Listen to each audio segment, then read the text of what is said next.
السلام علیکم ورحمۃ اللہ وبرکاتہ نحمدہ ونصلی علی رسولہ الکریم اما بعد فاعوذ باللہ من الشیطان الرجیم بسم اللہ الرحمن الرحیم رب اشرح لی صدری ویسر لی امری واحلل عقدۃ من لسانی یفقہوا قولی آمین یا رب۔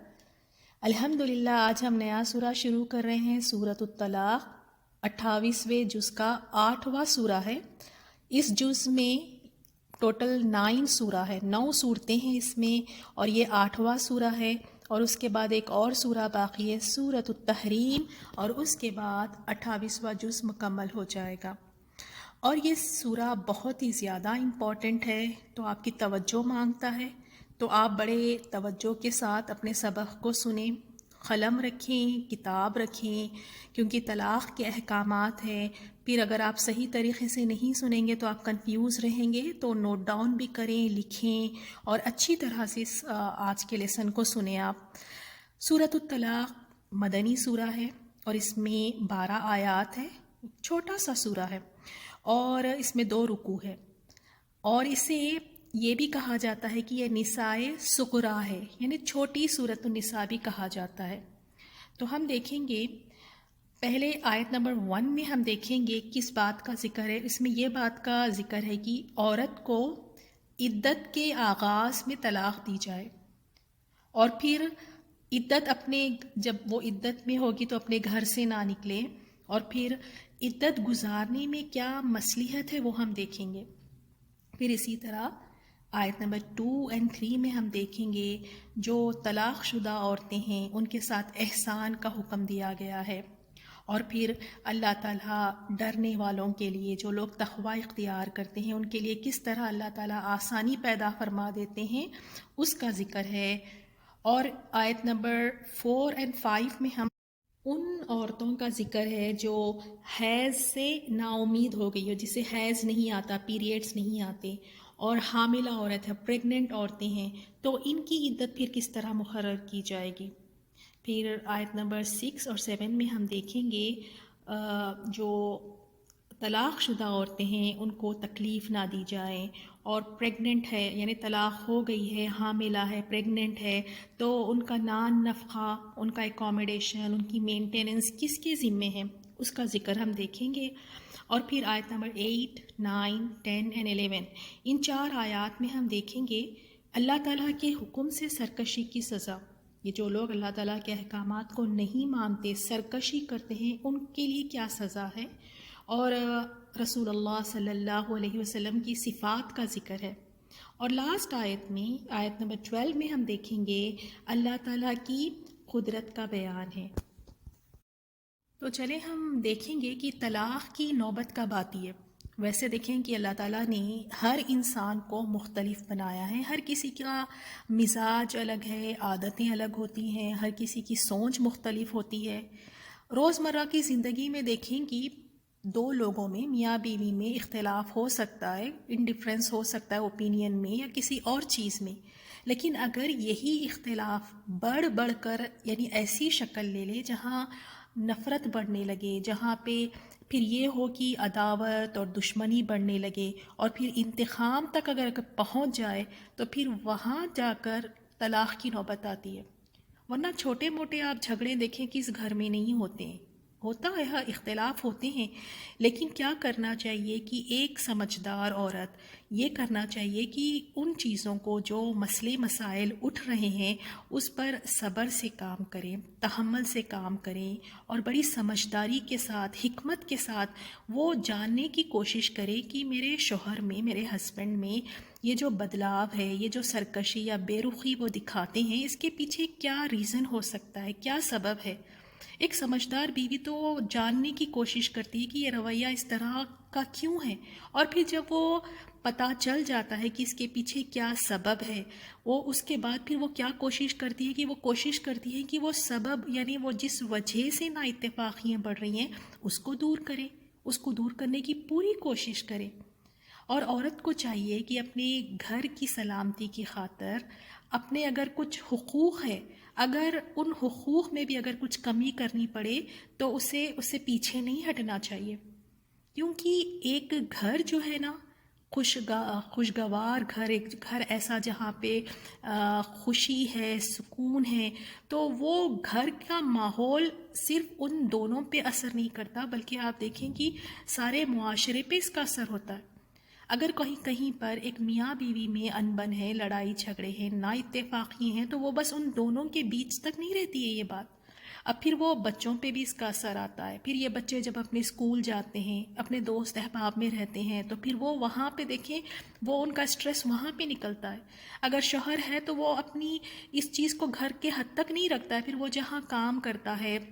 جہاں اس کا جاب ہے، آپ دیکھیں کہ وہاں بھی اس کے اثرات نظر آئیں گے، یا عورت ہے تو جو اس کے آس پاس رہنے والے ہیں۔ تو جب میاں بیوی میں کوئی انبن یا لڑائیاں ہوتی ہیں تو یقین جانیں کہ وہ ان دونوں کے حد تک نہیں رہتی ہے، آس پاس کے سب لوگ متاثر ہوتے ہیں اس سے۔ تو اسی لیے ایک سمجھدار عورت، اگر شوہر بھی ہے تو سمجھدار میاں بیوی یہی ہوتے ہیں کہ وہ کوشش کریں کہ کیا وجوہات ہیں جن کی وجہ سے یہ پرابلمز کریٹ ہو رہی ہیں، اور پھر اس پرابلم کا سلیوشن نکالیں، اور اس کے لیے اگر کچھ کمپرومائز کرنا پڑے تو کچھ کمپرومائز کر لیں، کیونکہ آپ صلی اللہ علیہ وسلم نے فرمایا، آپ کا ارشاد ہے کہ ابلیس کا تخت پانی پر ہے، جہاں سے وہ پوری دنیا میں اپنے لشکر روانہ کرتا ہے، اور اسے سب سے زیادہ عزیز وہ شیطان ہوتا ہے جو سب سے بڑا فتنہ برپا کر کے واپس آئے، اور جب وہ واپس آتے ہیں تو ان میں سے ایک کہتا ہے کہ میں نے فلاں فلاں کارنامہ انجام دیا ہے آج، تو ابلیس کہتا ہے تو نے کچھ نہیں کیا۔ پھر دوسرا اٹھ کر کہتا ہے کہ میں نے فلاں فلاں مرد اور عورت کے پیچھے، میں ان کے پیچھے پڑا رہا، حتیٰ کہ دونوں کے درمیان میں نے علیحدگی کروا دی۔ تو ابلیس پھر کیا کرتا ہے، اتنا زیادہ خوش ہوتا ہے ابلیس، اسے اپنے پاس اپنے تخت پر بٹھا لیتا ہے اور کہتا ہے کہ تو نے خوب کام کیا۔ اسے مسلم نے روایت کیا ہے۔ تو شیطان تو اپنے چیلوں کو لگایا ہوا ہے، اس کے چیلے ہر جگہ یہی کام کر رہے ہیں کہ میاں اور بیوی میں، ازواجی زندگی میں کس طرح یعنی ان لوگوں میں کنفیوژن ڈالے، کس طرح ان کو لڑائے، کس طرح ان میں ایک بے چینی رکھے، ان میں ایک کس طرح یعنی آپس میں ایک دوسرے کے خلاف کرے، یہ شیطان کے ہتھ کنڈے ہے۔ شیطان چاہتا ہی ہے، کیونکہ اگر ایک میاں بیوی میں نا اتفاقیاں پیدا کر دے، ان میں بے سکونی رہیں گی، تو آپ بتائیں کیا آنے والی نسلیں ان سے کوئی خیر ہو سکے گا پھر؟ تو شیطان کا کام ہی یہ ہے۔ اور دوسری چیز، عورت کو چاہیے، عورت بھی ہو مرد بھی ہو، چاہیے کہ تحمل سے کام لیں۔ دیکھیں ہر رشتہ قربانی مانگتا ہے، اگر قربانی ہی نہیں کرنا چاہیں گے تو گھر کیسے چلے گا؟ گھر بھی ایک سلطنت کی طرح ہے، اگر ایک گھر ٹوٹتا ہے تو ایک گھر ہی نہیں، اس کے ساتھ ساتھ ساری سوسائٹی پہ اس کے اثرات ہوتے ہیں۔ اور طلاق سے پہلے دیکھیں اس حدیث کو بھی یاد رکھ لینا چاہیے کہ آپ صلی اللہ علیہ وسلم نے کیا فرمایا کہ بلا وجہ طلاق لینے والی عورت پر جنت کی خوشبو حرام ہے، اسے ترمذی نے روایت کیا ہے۔ اور ایک دوسری حدیث میں آپ صلی اللہ علیہ وسلم نے فرمایا، اللہ کے نزدیک یہ بہت بڑا گناہ ہے کہ ایک آدمی کسی عورت سے نکاح کر لے اور پھر جب اپنی ضرورت پوری کر لے تو اسے طلاق دے دے اور اس کو اس کا مہر بھی ادا نہ کرے۔ تو اگر مرد بھی بغیر کوئی ریزن کے بلا وجہ اگر اپنی بیویوں کو طلاق دیتے ہیں تو یہ بھی کبیرہ گناہ ہے، بہت بڑا گناہ ہے۔ اور اسی طرح اگر عورتیں طلاق لیتی ہیں تو پھر ان پہ تو جنت کی خوشبو حرام ہے۔ تو اس سے ہمیں پتہ چلا کہ عورت کو اپنا گھر بچانے کے لیے پوری حد تک کوشش کرنی چاہیے۔ اور آپ دیکھیں طریقہ کس طرح ہوتا ہے کہ جب اگر میاں بیوی میں اختلاف ختم نہیں ہو رہے، انہوں نے ساری اپنی پوری کوششیں کی، ہر ممکن کوشش کی، لیکن پھر بھی یہ رشتہ بحال نہیں ہو رہا ہے، یعنی پھر بھی اس میں کوئی ایسی یعنی صورت نظر نہیں آ رہی کہ یہ دونوں پھر آپس میں مل سکتے ہیں، یہ رشتہ پھر سے بحال کر سکتے ہیں، تو اس کے بعد یہ نہیں ہے کہ فوراً سے پھر بس طلاق لے لے، اس کے بعد ایک اور راستہ ہے۔ پہلے تو پوری کوشش کرنی ہے میاں اور بیوی دونوں نے، اور اللہ تعالیٰ دیکھ رہا ہے کون کتنی کوشش کر رہا ہے۔ تو پوری کوشش کرنے کے بعد اگر پھر بھی نہیں نبھا سک رہے تو فوراً طلاق نہیں دے سکتے، اس کے بعد ایک اور راستہ بتایا گیا ہے جو اکثر ہمیں نہیں پتہ، اور وہ راستہ یہ ہے کہ شوہر کے خاندان سے ایک سمجھدار انسان جو نیک ہو، جو منصف ہو، یعنی اس کا مزاج ایسا ہو کہ وہ انصاف کرنے والا ہو،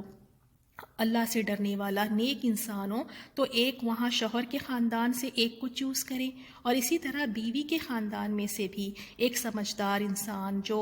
اللہ سے ڈرنے والا ہو، نیک ہو، جو عدل و انصاف کرنے والا ہو، تو ان کو بلائیں، ایک میٹنگ رکھیں، اور پھر یہ دونوں جو منصف ہوں گے، جو ہسبینڈ کی طرف سے آ رہے ہیں، جو وائف کی طرف سے آ رہے ہیں، وہ اپنی پوری کوشش کر کے دیکھیں کہ یہ مسئلے کو حل کریں، تاکہ کچھ راستہ بنے کہ یہ دونوں میاں بیوی سمجھیں اور پھر آپس میں ملیں، پوری کوشش کریں۔ اگر ان کی کوشش پھر ناکام ہوتی ہے، یعنی جو شوہر کے خاندان سے جسے ایک سمجھدار نیک آدمی کو بلائے ہیں، اور وائف کے خاندان سے بھی، اب یہ پوری کوشش کرنے کے بعد بھی یہ کوشش ناکام ثابت ہوتی نظر آ رہی ہے، تو پھر اس وقت پر طلاق کی اجازت دی گئی ہے، اور وہ بھی پھر یہ بتایا جائے ان لوگوں کو کہ اگر جو مرد بلا وجہ اگر طلاق دیتا ہے تو یہ کبیرہ گناہ ہے، اور پھر بتایا جائے عورت کو بھی کہ اگر بغیر کوئی وجوہات کہ اگر عورت طلاق لیتی ہے تو جنت کی خوشبو اس پر حرام ہے۔ اور آپ دیکھیں کتنی لا علمی اور جہالت ہے کہ جب بات کرنے کا وقت آتا ہے تو شوہر کے خاندان سے ایسے لوگوں کو لے کر آتے ہیں کہ جو بس اس خاندان کے بڑے ہیں، یا پھر بیوی کے خاندان سے بھی ایسے لوگوں کو چوز کرتے ہیں جو بڑے ہیں۔ بڑے ہونا شرط نہیں ہے، شرط کیا ہے کہ سمجھدار ہو اور نیک ہو اور عدل اور انصاف کرنے والے ہو۔ ایسے لوگوں کو بٹھائیں، دونوں کی فیملی سے ایک ایک کو بلائیں، وہ دونوں بیٹھیں، بات چیت کریں، کوئی حل نکالنے کی کوشش کریں۔ یہ تو ہم دیکھتے نہیں ہیں، ایسے ایسے لوگ چلے جاتے ہیں یہ مسئلوں میں اس کو حل کرنے کے لیے، نہ وہ نمازی ہوتے ہیں، نہ ہی انہیں کوئی تقویٰ ان میں ہے، نہ ہی ان میں کوئی ایمانداری ہوتی ہے، بس اسی لیے کہ وہ خاندان کے بڑے ہیں، یا ہمارے بہنوئی ہیں، یا ہمارے فلاں ہیں، اسی لیے ساتھ لے کر جاتے ہیں۔ تو یاد رکھیں کہ طلاق کے لیے بھی بہت ساری ایسی یعنی احکامات ہے، بس ایسے ہی نہیں کہ ایک انسان غصے میں آ گیا اپنی بیوی سے اور کھڑا ہوا اور کھڑے کھڑے اپنی بیوی کو طلاق دے کر فارغ کر دیا، اس طرح نہیں، اس کا بھی ایک طریقہ ہے۔ جس طرح نکاح کا طریقہ ہے کہ نکاح کے لیے کوئی انسان کھڑا ہو کے یہ نہیں کہہ سکتا کہ آج سے تم میری بیوی، اور وہ عورت کھڑے کوئی یہ نہیں کہہ سکتی کہ آج سے تم میرے شوہر، کیونکہ نکاح کا بھی ایک طریقہ ہے، اس میں مہر مقرر کرنا ہوگا، اس میں گواہوں کی ضرورت ہے، اس میں ایجاب و قبول ہے، تبھی تو جا کے وہ پھر نکاح ایک جائز طریقے سے حلال ہوتا ہے۔ تو یہاں ہم دیکھیں گے کہ طلاق کا بھی ایک طریقہ ہے، یہ نہیں کہ جب دل میں آیا کہہ دیا، جیسے مرضی کہہ دیا۔ کہ پہلی آیت میں یا ایھا النبی، اے نبی، اذا طلقتم، جب تم طلاق دو، النساء، عورتوں کو، فطلقوہن، تو تم انہیں طلاق دو، لعدتہن، ان کی عدت کے آغاز میں۔ تو ہم اس میں دیکھ رہے ہیں آپ صلی اللہ علیہ وسلم کو مخاطب کیا گیا، یعنی نام تو آپ صلی اللہ علیہ وسلم کا لیا گیا، آپ سے خطاب کیا گیا، یہ اس وجہ سے کہ آپ صلی اللہ علیہ وسلم کو تکریم کے لیے، تکریم کے طور پر، آپ کے شرف و مرتبت کی وجہ سے آپ کو خطاب کیا گیا، لیکن اصل مقصد کیا ہے کہ اس امت کو بتائیں تاکہ یہ امت یہ بات کو سمجھ جائے۔ امت کو حکم دیا جا رہا ہے کہ اگر طلاق دینا ہو تو کیا کریں، کس طرح دینا ہے، کہ اے نبی، جب تم عورتوں کو طلاق دینے لگو تو انہیں ان کی عدت کے آغاز میں، یعنی عدت کے آغاز یعنی اس وقت میں طلاق دو۔ تو ہم دیکھتے ہیں عدت کا وقت کون سا ہے، جیسے عبداللہ بن مسعود رضی اللہ تعالیٰ عنہ اس آیت کے بارے میں فرماتے ہیں، تو ان کی عدت کے شروع میں طلاق دو کے بارے میں روایت کیا ہے کہ ان عورتوں کو یعنی ایسے طہر میں، یعنی ایسی پاکیزگی کی حالت میں طلاق دی جائے جس میں مباشرت نہ کی گئی ہو، یعنی کوئی جسمانی تعلق نہیں قائم کیا گیا ہو، ایسی پاکیزگی کی حالت میں، یعنی وہ پاکیزہ ہے، یعنی طہر کی حالت میں ہیں اور اس میں کوئی فزیکل ریلیشن نہیں کیا گیا، کوئی جسمانی تعلق نہیں قائم کیا گیا، تو تب طلاق دے سکتے ہیں۔ اور اسی طرح حضرت ابن عباس رضی اللہ تعالیٰ عنہما نے بھی اس آیت کے بارے میں فرمایا کہ شوہر اپنی بیوی کو حالت حیض میں، پیریڈز میں طلاق نہ دے، اور نہ ایسی حالت طہر یعنی ایسی پاکیزگی کی حالت میں جس میں اس نے اس کے ساتھ تعلق قائم کیا ہے جسمانی، اگر تعلق قائم کیا ہوا ہے تو وہ چھوڑ دے، حتیٰ کہ جب وہ اسے حیض آئے، مینسس پیریڈس آئے، پھر وہ پاک ہو جائے تو پھر اسے طلاق دے دے۔ تو ہمیں کیا پتہ چلا اس سے؟ دو باتیں، ایک کہ پیریڈس میں اگر کوئی عورت ہو تو اس کو طلاق نہ دی جائے، دوسری کنڈیشن اگر پیریڈس میں نہیں ہے، پیریڈس ختم ہو گئے، پاکیزگی کی حالت میں ہے، لیکن اگر اس نے کوئی رشتہ قائم کیا، فزیکل ریلیشن ہوئے ہیں، تو تب بھی نہیں طلاق دے سکتے۔ کب تک؟ کیا فرمایا کہ چھوڑ دیں اسے، یعنی طلاق نہ دیں۔ کب تک چھوڑ دیں؟ جب اسے حیض آئے، یعنی اس کے بعد پھر ایک پیریڈ آنا چاہیے اسے، اس کے بعد پھر وہ جب پاک ہو جائے تو پھر اس کے بعد طلاق دے۔ اب دیکھیں لوگوں کو پتہ ہی نہیں ہے، کھڑے کھڑے طلاق دے کر رشتے کو ختم کر دیتے ہیں۔ اب دوسرا احکام کیا ہے؟ وَأَحْصُوا، اور تم شمار کرو، العدۃ، عدت کو، یعنی یہاں پہ فرمایا اور عدت کا حساب رکھو، یعنی عدت کتنی ہے؟ 3 حیض، 3 منسٹریشن ہوں گے، تو اس کا حساب رکھیں کہ اس کا ابتدائی اور انتہا کب سٹارٹ اور کب اینڈ ہو رہا ہے، اس کا حساب رکھیں، اس کا خیال رکھیں۔ کیوں؟ تاکہ اگر عورت کوئی دوسرا نکاح کرنا چاہتی ہیں تو پھر یہ عدت ختم ہونے کے بعد وہ نکاح کر سکتی ہے۔ اسی لیے عدت کا شمار رکھو کہ اگر سیم وہی ہسبینڈ کے ساتھ جو پہلا شوہر ہے، اس عدت کے اندر ہی اگر اس کے ساتھ پھر دوبارہ نبھانا چاہتے ہیں یا پھر اس کے ساتھ رجوع کرنا چاہتے ہیں تو اس عدت کے اندر پھر وہ دوبارہ رجوع کر سکتے ہیں۔ اور یہ بھی ہے کہ جب 2 طلاقیں جو ہے نا، رجعی طلاق کہتے ہیں، پہلی طلاق اور دوسری طلاق، یہ دونوں طلاقوں کے بعد اگر پھر دوبارہ یعنی عدت ختم بھی ہو گئی ہے اور پھر بعد میں یہ میاں بیوی، یہ مرد اور عورت آئندہ پھر کبھی دوبارہ اگر یہ نکاح کرنا چاہے تو بلا تردد یعنی یہ دونوں پھر دوبارہ نکاح کر سکتے ہیں 2 طلاقوں کے بعد۔ لیکن جب تیسری طلاق ہو جائے، جسے طلاق بائن کہتے ہیں، اس کے بعد علیحدہ ہونے والے میاں بیوی آئندہ زندگی میں دوبارہ نکاح کرنا چاہے تو بالکل نہیں کر سکتے، صرف ایک ہی کنڈیشن میں، الا یہ کہ وہ عورت پھر کسی اور کے ساتھ نکاح کرے لیکن نبھانے کی نیت سے، اور پھر وہاں نبھانے کی نیت سے وہ نکاح کرے، لیکن پھر وہاں پر اگر کچھ اس طرح ہو گیا کہ وہ شوہر فوت ہو گیا یا کوئی اور اس طرح کی بات ہو گئی تو پھر وہاں اگر اس کی طلاق ہو جاتی ہے تو پھر یہ اپنے پہلے شوہر سے اگر نکاح کرنا چاہے تو کر سکتی ہے۔ وَاتَّقُوا اللَّهَ رَبَّكُمْ، اور تم اللہ سے ڈرو جو تمہارا پروردگار ہے، یعنی ان معاملات میں اللہ سے ڈرو۔ یہ نہیں کہ بس پہلے شوہر سے نکاح کرنا ہے تو اس کی وجہ سے دیکھیں لوگ سمجھتے ہیں کہ دوسرا نکاح ایسے ہی کر لیتے ہیں بس تاکہ پہلے شوہر کے لیے حلال بن سکے، حلالہ کرواتے ہیں، تو یہ سب غلط کام ہے۔ ان چیزوں میں اللہ تعالیٰ سے ڈرنا چاہیے، ان معاملوں میں اللہ تعالیٰ سے ڈرنا چاہیے۔ اور لا تخرجوہن، اب یہاں شوہروں سے کہا جا رہا ہے، وہ شوہر جو اپنے بیویوں کو جس نے طلاق دی ہے، لا تخرجوہن، نہ تم نکالو انہیں، من بیوتہن، ان کے گھروں سے، یعنی اب جن عورتوں کو تم نے طلاق دی ہے ان کو تم اپنے گھروں میں ہی رکھو، اپنے گھروں سے نہ نکالو۔ جو عدت کا ٹائم ہے، 3 حیض، 3 منسٹریشن، تو یہ سارا وقت وہ اپنے شوہر کے گھر ہی گزارے گی، نہ شوہر نکالے، ولا یخرجن، اور نہ وہ خود نکلے، نہ شوہر نکالے، اور یہ جائز نہیں کہ شوہر کو بیوی کو نکالے، اور بیوی کو بھی چاہیے کہ وہ خود وہاں سے نہ نکلے۔ وہ اپنا عدت کا وقت کہاں گزاریں گی؟ اپنے شوہر کے گھر پہ۔ اور یہ طلاق رجوع میں ہے۔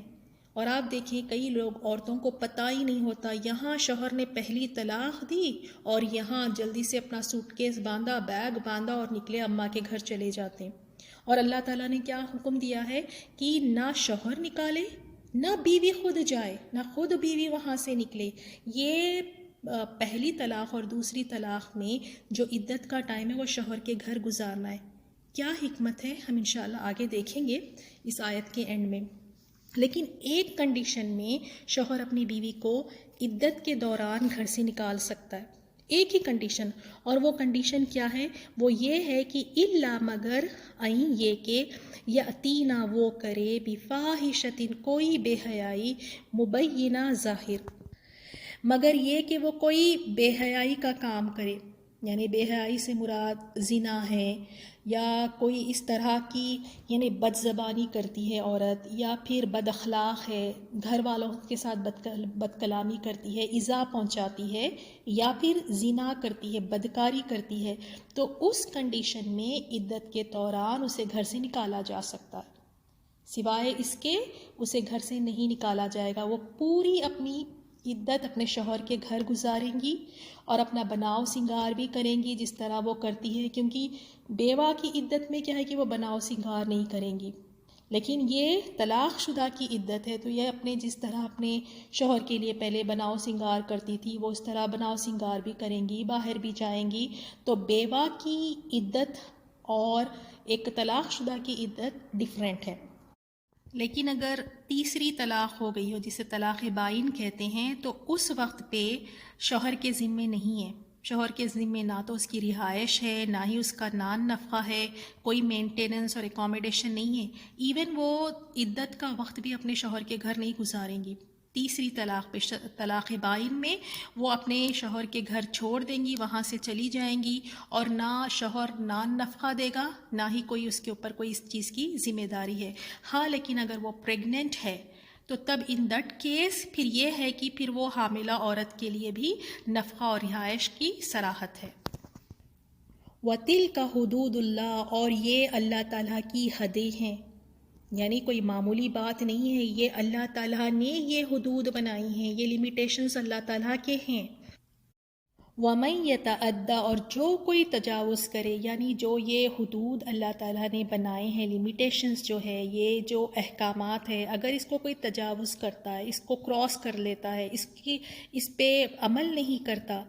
حدود اللہ کی، تو فقط تو تحقیق ظلم نفسہ، اس نے ظلم کیا اپنے نفس پر، اس کا نقصان اس کو خود کو ہوگا، اس نے اپنی جان پر خود ظلم کیا۔ لا تدری، طلاق دینے والا تو نہیں جانتا، یعنی لا تدری تو نہیں جانتا، اللہ تعالیٰ نے فرمایا تو نہیں جانتا، لا اللہ شاید کہ اللہ یحدث پیدا کر دے، بعد ذالک بعد اس طلاق کے، امرا کوئی نئی بات۔ تو اللہ تعالیٰ فرما رہے ہیں اے طلاق دینے والے تو نہیں جانتا، شاید اللہ تعالیٰ اس طلاق کے بعد کوئی رجوع کی یعنی کوئی راستہ بنا دے، کوئی اور بات اللہ تعالیٰ پیدا کر دے۔ وہ کس طرح؟ یعنی یہ جو عورت طلاق ہو گئی ہے اس کی، یہ شوہر کے گھر میں ہی عدت گزارنے کا جو اللہ تعالیٰ نے حکم دیا، اس کے پیچھے مصلحت دیکھیں، وہ یہ ہے کہ شاید وہ طلاق دینے میں ندامت محسوس کرے کہ میں نے غصے میں دے دیا، مجھے نہیں دینا چاہیے تھا۔ اللہ تعالیٰ ہو سکتا ہے اس کے دل میں رجوع کا خیال ڈال دے کہ نہیں بھی چلیں رجوع کر لیتا ہوں، میں نے جو کیا ہے غلط کیا ہے۔ اور اس کے گھر میں ہونے کی صورت سے اگر یہ عورت گھر میں ہوگی تو یہ معاملہ زیادہ آسان ہوگا، اگر دور ہوگی تو دوریاں اور بڑھتی جائیں گی۔ تو اس کے گھر میں ہونے کی صورت میں اللہ تعالیٰ نے اس معاملے کو آسان کر دیا۔ اور یہ کون سی طلاق میں ہے؟ طلاق رجوع میں، پہلی اور دوسری طلاق میں یہ اپنے شوہر کے گھر میں ہی اپنی عدت گزارے گی۔ اور اس کی حکمت سمجھ آ گئی؟ حکمت کیا بتائی اللہ تعالیٰ نے؟ کہ شاید اس کو احساس ہو کس نے غلط کیا ہے، شاید اللہ تعالیٰ ان کے دل میں ڈال دے، اللہ تعالیٰ ان کی صلح کروا دے، تو یہ حکمت ہے اس کے پیچھے۔ اور طلاق میں دیکھیں، ایک تو ہے طلاق مسنون طلاق جو سنت کے طریقے سے ہے، اور ایک طلاق ہے غیر مسنون طلاق، یعنی جسے کہتے ہیں کہ طلاق بدعی۔ تو ہم دیکھتے ہیں مسنون طریقے کا، جو سنت طریقے سے جو طلاق دی جاتی ہے، جو مسنون طلاق ہے وہ کیا ہے؟ حیض سے پاک ہونے کے بعد، جبکہ بیوی سے صحبت نہ کی ہو، یعنی کوئی فزیکل ریلیشن نہ ہو، حالت طہر میں ہو یعنی پاکیزگی کی حالت میں ہو، بیوی کو ایک طلاق دینی چاہیے، یعنی کہ ایک ساتھ 3 دے رہے، یعنی ایک طلاق دینی چاہیے۔ دوران عدت، جب وہ عدت کا وقت ہوگا تو بیوی اپنے شوہر کے گھر میں وہ عدت کا وقت گزارے گی، اور شوہر اس کا نان نفقہ یعنی اس کا مینٹیننس اور سب کچھ وہ شوہر دے گا۔ تو یہ ہے مسنون طلاق۔ اور غیر مسنون طلاق کون سا ہے؟ جو دوران حیض یعنی پیریڈز میں دیا جائے، یہ غیر مسنون طلاق ہے۔ اور جس طہر میں، یعنی پیریڈز تو نہیں ہے لیکن پھر فزیکل ریلیشن ہوا ہے، ہم بستری ہوئی ہے، تو اس طہر میں اگر طلاق دی جائے تو یہ غیر مسنون طلاق ہے۔ لیکن اس طرح بھی طلاق دینے سے طلاق میں شمار ہو جاتی ہے، یعنی اگر کوئی پیریڈز میں طلاق دے رہے ہیں یا پھر طہر کی حالت میں فزیکل ریلیشن ہوا ہے اگر تب طلاق دے رہے ہیں تو یہ طلاق ہو جاتی ہے، لیکن طلاق دینے والے پر بہت بڑا گناہ ہے۔ اور اس بات پر تمام محدثین اور جتنے بھی علماء ہیں اس بات کے قائل ہے کہ وہ کہتے ہیں کہ حیض میں دی گئی طلاق بھی باوجود وہ بدعی ہونے کے باوجود وہ طلاق میں کاؤنٹ ہو جاتی ہے۔ البتہ امام ابن قیم اور امام ابن تیمیہ رحم اللہ طلاق بدعی کے وقوع کے قائل نہیں ہیں۔ اللہ تعالیٰ واقعی ہمیں ان آیتوں کی سمجھ عطا فرمائے، اور اللہ تعالیٰ نے جو حدود لگائے ہیں، جو باؤنڈریز ہے، اللہ تعالیٰ ہمیں توفیق دے کہ ہم اس سے آگے نہ بڑھیں۔ سبحانک اللہم و بحمدک، نشہد ان لا الہ الا انت، اعوذ نستغفرک باللہ ونتوب الیک۔ من السلام علیکم ورحمۃ الشیطان اللہ وبرکاتہ۔ الرجیم بسم اللہ الرحمن الرحیم يا أيها النبي إذا طلقتم النساء فطلقوهن لعدتهن وأحصوا العدة واتقوا الله ربكم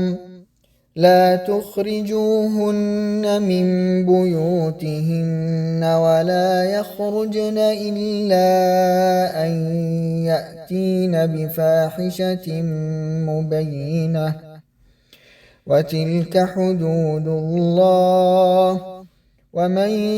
يتعد حدود الله فقد ظلم نفسه لا تدري لعل الله يحدث بعد ذلك أمرا